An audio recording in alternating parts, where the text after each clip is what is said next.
Cinema থেকে আমরা এবার বাম্বু যাচ্ছি।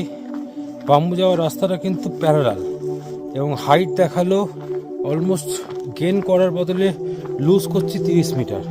একদম জঙ্গলের মধ্যে দিয়ে রাস্তা, প্রপার ট্রেক রুট, কোনো সিঁড়ি নেই, অনেক কমফোর্টেবল এবং সুন্দরভাবে আমরা আশা করি বাম্বু পৌঁছে যাব। তো সিনেমা পর্যন্ত কষ্ট করার পর কিন্তু বাম্বু পর্যন্ত কিন্তু খুব রিল্যাক্স করবে, কিন্তু ঠান্ডা লাগবে কিন্তু, আর চিল্ড ওয়েদার আছে জঙ্গলের মধ্যে দিয়ে, নাক ফাক পুরো ঠান্ডা হয়ে যাচ্ছে।